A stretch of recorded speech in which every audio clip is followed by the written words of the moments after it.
Hello student, कैसे हो। जैसे हमने प्रीवियस लेक्चर में न्यूज़ चैप्टर स्टार्ट किया है एडवांस जावास्क्रिप्ट। हमने उसमें देखा benefits of JavaScript, features of JavaScript, then difference between client side scripting, server side scripting, then उसका जावास्क्रिप्ट का यूज़ कहाँ कहाँ पे होता है, उसके लाइब्रेरीज का यूज़ कहाँ पे होता है, उसकी जो मेन इंपॉर्टेंट लाइब्रेरीज पैकेजेस है Angular JS, React JS, then Node JS, वो फ़िलहाल के दौर में सबसे important and most running packages है।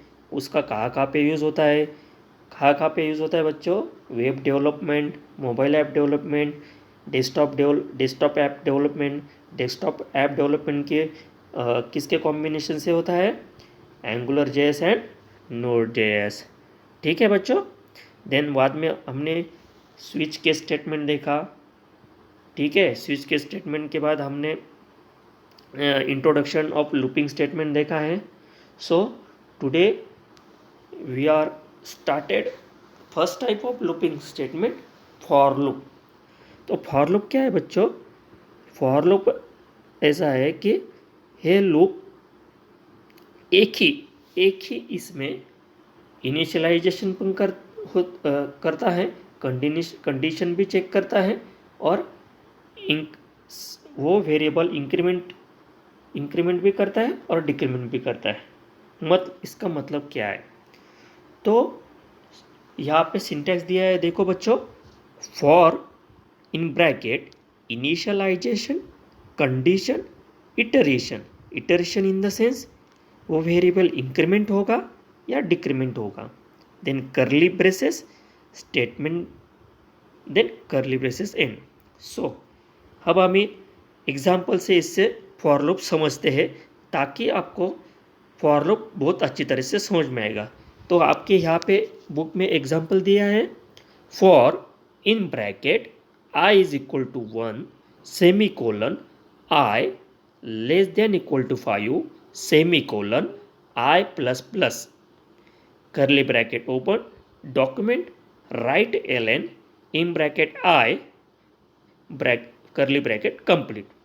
तो बच्चों, जैसे मैंने अभी ऊपर सिंटैक्स में बताया, for loop in bracket initialisation.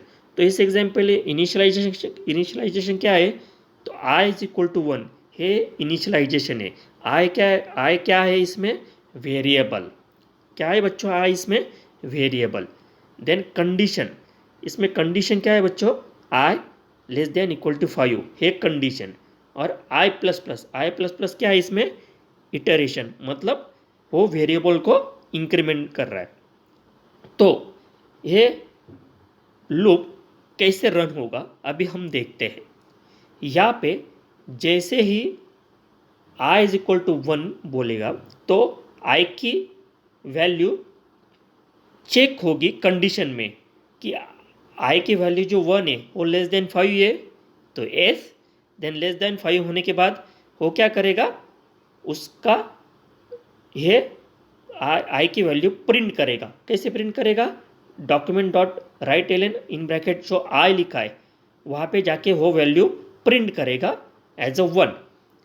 ठीक है। देन फिर से एक बार कंडीशन में जाएगा, इस बार इनिशियलाइजेशन में जाएगा नहीं। एक बार उसने पहली वैल्यू ट्रू होने के बाद वो फिर से डायरेक्टली कंडीशन स्टेटमेंट पे जाता है।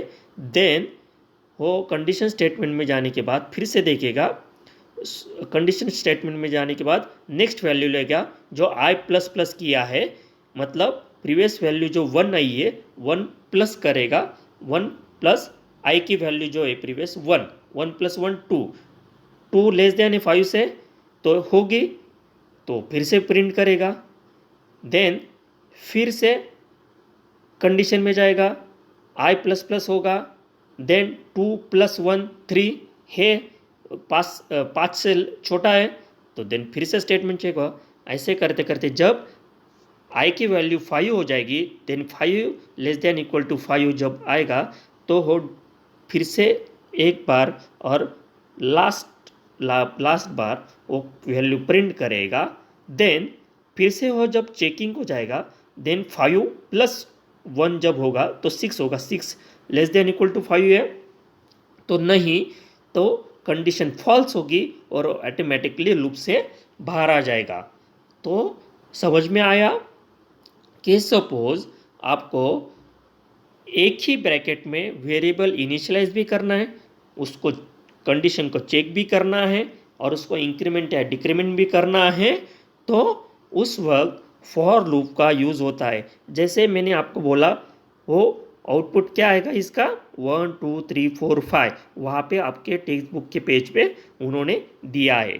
ठीक है, same as it is.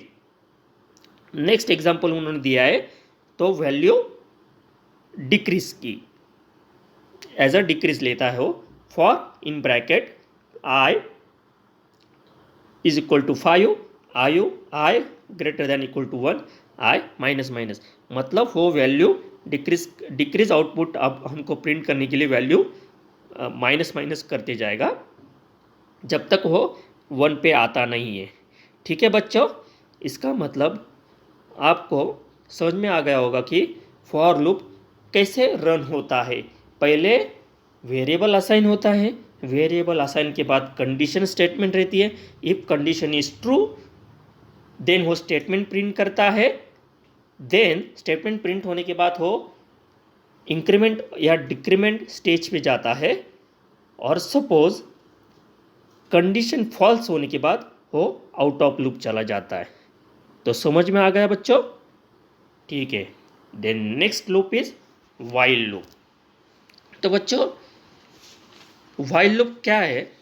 While loop is same as a for loop, लेकिन इसका रन होने का जो एग्जीक्यूट होने का जो है, रन या एग्जीक्यूट बोल सकते हैं आप, उसका जो प्रोसेस है वो थोड़ा सा अलग है बच्चों, थोड़ा सा अलग है। तो कैसे है?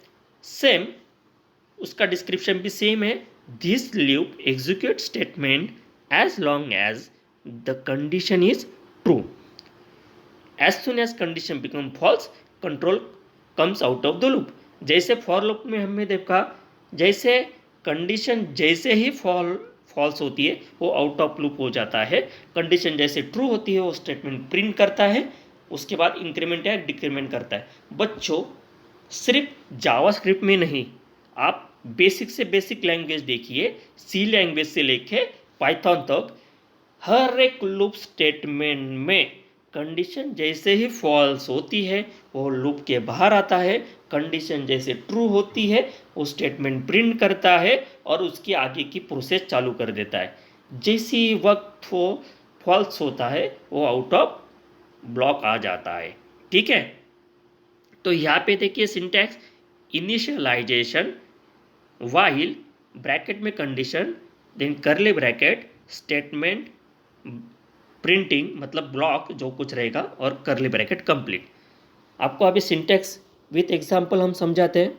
जैसे हमने फॉर लूप में देखा कि एक ही ब्रैकेट में वेरिएबल भी इनिशियलाइज होता है, उसी ब्रैकेट में वेरिएबल कंडीशन भी रहती है, और उसी ब्रैकेट में इंक्रीमेंट या डिक्रीमेंट भी होता है। लेकिन वाइल लूप में थोड़ा सा उसको एलाबरेट किया है, और क्या बोल सकते हैं हम उसको, अलग अलग किया है, अलग अलग लाइन में दिया है, बस इतना ही फर्क है। जैसे आप एग्जांपल में बता सकते हैं, देख सकते हैं, variable i is equal to 1 separately initialize किया है, देन उसके बाद उन्होंने कंडीशन ली है। जैसे ऊपर जैसे सीक्वेंस था इनिशियल फॉर लूप में, initialization condition increment decrement, same यहाँ पे भी सीक्वेंस होगा, लेकिन यहाँ पे कैसा होगा, एक अलग अलग लाइन में रहेगा। जैसे variable i is equal to 1 या इनिशियलाइजेशन है एक सेपरेट लाइन में, उसके बाद उन्होंने कंडीशन लिया while i is less than equal to 5 curly bracket open, statement print होगा, और स्टेटमेंट प्रिंट होने के बाद वो चेक करेगा इंक्रीमेंट या डिक्रीमेंट स्टेज। तो ठीक है, तो यहाँ पे हम चेक करते हैं सेम एज इट इज, जैसे ही if the statement within a loop, okay, which statement within a loop print होता है, ट्रू होता है, वो कंडीशन इंक्रीमेंट या डिक्रीमेंट में जाएगा, जैसे ही इंक्रीमेंट और डिक्रीमेंट होने के बाद फिर से एक बार कंडीशन में जाएगा, सिर्फ पहले ही बार वो सिर्फ चेक करे, इनिशियलाइजेशन करेगा, उसके बाद same as it is for loop जैसा condition and increment decrement stage में ही वो घूमता रहेगा लूप। और जैसे ही आई की वैल्यू ग्रेटर देन 5 हो जाती है वो लूप के बाहर आ जाएगा, मतलब उसकी कंडीशन फॉल्स हो जाएगी। ठीक है, मतलब वो एग्जीक्यूट होगा कंडीशन तो नहीं होगा। और पूरी प्रोसेस है फॉर लूप जैसी है, जैसे ही आई की वैल्यू 1 मिलती है वो चेक करेगा 5 से ले से तो है तो स्टेटमेंट प्रिंट करेगा, बाद में डायरेक्ट उसका इंक्रीमेंट करेगा, इंक्रीमेंट आई की वैल्यू और 1 से बढ़ाएगा, देन 1 से बढ़ाने के बाद फिर से चेक करेगा condition i is less than equal to 5, then yes, then फिर से प्रिंट करेगा, फिर से इंक्रीमेंट करेगा, ऐसे करते करते हो जब तक आई की value 5 greater than equal to 5 हो जाती नहीं तब तक वो ट्रू होता रहेगा और स्टेटमेंट प्रिंट करता रहेगा और इंक्रीमेंट करता रहेगा। जैसे ही आई की वैल्यू ग्रेटर देन 5 हो जाएगी वो ऑटोमेटिकली कंडीशन फॉल्स हो जाएगी और वो ब्लॉक से बाहर आ जाएगा बच्चों। तो है व्हाइल लूप देखा हमने अभी। बच्चों आप सिंटैक्स और एग्जाम्पल देखिए तो आपसे उसको अच्छी तरह से पता चलेगा। ठीक है बच्चों। Then next part is break and continue statement. ठीक है, तो ब्रेक एंड कंटिन्यू स्टेटमेंट क्या होता है? तो जैसे हमने स्विच केस में देखा होगा बच्चों, आपको याद आ रहा है कल हमने स्विच केस देखा था, आप स्विच केस का एग्जाम्पल याद आ रहा है? जैसे ही स्विच केस में हमने देखा कि केस 1 की वैल्यू हमने जो कुछ असाइन की है वो ट्रू होगी तो वो एज अ स्टेटमेंट प्रिंट करेगा और ब्रेक होके आउट ऑफ द कंट्रोल आ जाएगा या आउट ऑफ द ब्रैकेट आ जाएगा। मतलब ब्रेक का यूज़ क्या है बच्चों? ब्रेक स्टेटमेंट का break statement use to jump out of the loop, it is use to make an early exit from the loop. When keyword break is encountered inside the loop, control automatically passes to the next statement after the loop। मतलब जैसे मैंने अभी बताया कि जैसे ही case switch case में देखा है हमने कि केस 1 जैसे ट्रू होता है, ट्रू होने के बाद स्टेटमेंट प्रिंट करता है, प्रिंट होने के बाद वो वहाँ पे ब्रेक लगा के बाहर आ जाता है। ठीक है, वो ब्रेक स्टेटमेंट का मोस्ट इंपॉर्टेंट यूज है। वैसे ही sometimes in looping break statement को कभी कभी हमें स्किप करना पड़ता है और हमें वो स्किप करके उसके नेक्स्ट लाइन पे जाना होता है, तो हम किसका यूज़ करते हैं? कंटिन्यू स्टेटमेंट का यूज़ करते हैं। जैसे यहाँ पे इन्होंने डिस्क्रिप्शन बताया है, sometimes in looping it may be necessary to skip statement block and take the control at the beginning for the next iteration। next iteration मतलब next condition चेक करने के लिए। then this is done by using continue statement in javascript। ठीक है बच्चों, जैसे यहाँ पे इन्होंने देखो एक प्राइम नंबर का एग्जांपल भी दिया है। ठीक है, जैसे ही आंसर इज इक्वल टू 0 मिलेगा तो वहाँ पे ही ब्रेक हो जाएगा और आउट ऑफ द ब्लॉक आ जाएगा।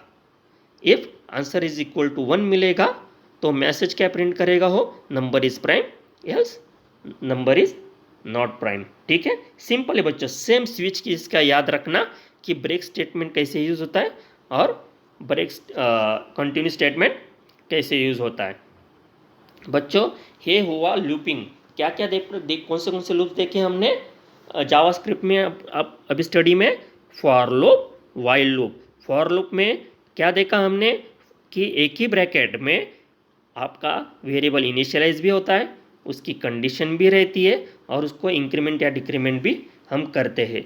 Then same thing while loop में भी देखा, लेकिन वाइल लूप कैसा है कि सेपरेट उन्होंने स्टेटमेंट किए हुए, वेरिएबल अलग से लिखा जाता है, असाइन किया जाता है, देन कंडीशन अलग से लिखी जाती है और मोस्ट इम्पॉर्टेंट करली ब्रैकेट में स्टेटमेंट प्रिंट होने के बाद उसको इंक्रीमेंट या डिक्रीमेंट होता है बच्चों। ठीक है, आई बात समझ में? Then next new part is object in JavaScript. तो बच्चों आपको सबको पता होगा, सपोज हमने एक रियल वर्ल्ड का एग्जांपल लिया कार का, ठीक है, जैसे इन्होंने बताया भी यहाँ पे कि एक कार हम एज अ ऑब्जेक्ट पकड़ के चलते हैं रियल वर्ल्ड का, तो उसको कार को नेम भी रहता है, मॉडल भी रहता है, उसका वेट भी रहता है, उसका कलर भी रहता है। तो इसके क्या हो गई, वो प्रॉपर्टीज़ हो गई। जैसे सपोज हम स्टूडेंट का एग्जांपल लेते हैं, तो स्टूडेंट में सेम एज अ कार क्या रहेगा, first name, last name, age, standard, ये उसकी क्या रहेगी, प्रॉपर्टीज़ रहेगी, ठीक है। वैसे ही जावास्क्रिप्ट में हर एक ऑब्जेक्ट की प्रॉपर्टीज़ रहती है। हमें प्रोग्रामिंग के वक्त हर एक चीज़ मतलब हर एक ऑब्जेक्ट्स की प्रॉपर्टीज़ डिफाइन करनी पड़ती है। सपोज मैंने जैसे अभी थोड़ी देर पहले बताया कि मैंने अभी स्टूडेंट ऑब्जेक्ट लिया, मेरे को स्टूडेंट का डेटा बनाना है, तो मेरे उसमें प्रॉपर्टीज़ क्या रहेगी, first name, last name, address, then age, ये क्या रहेगी, मेरी प्रॉपर्टीज़ रहेगी, ठीक है बच्चों। तो देन हो गई तुम्हारी प्रॉपर्टीज़।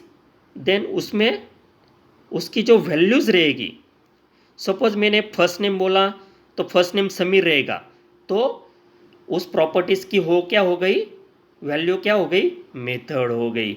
सपोज मैंने लास्ट नेम पाटिल बोला, तो पाटिल उसका क्या हो गया, उस प्रॉपर्टीज़ की जो वैल्यू मैंने अभी लास्ट प्रॉपर्टीज़ क्या है, लास्ट नेम, उसकी वैल्यू क्या बोली, पाटिल, तो उसका क्या हो गया, मेथड हो गया। जैसे एज मैंने प्रॉपर्टीज़ बोली है ऑब्जेक्ट की, तो उसका लास्ट नेम सपोज ऑब्जेक्ट मैंने प्रॉपर्टीज़ मैंने एज बोला है, तो उसकी वैल्यू रहेगी 18, तो 18 क्या हो गया, उसका मेथड हो गया। तो बच्चों properties and methods of objects are access with single quote में उसको एक्सेस किया जाता है, उसको सिंगल कोट ऑपरेटर यूज किया जाता है। JavaScript support 2 types of object, built in object and user define object. तो बिल्ट इन ऑब्जेक्ट कौन से बच्चों, मैथ, स्ट्रिंग, एरे, डेट, ये जावा स्क्रिप्ट में बिल्ट इन है। And second is user define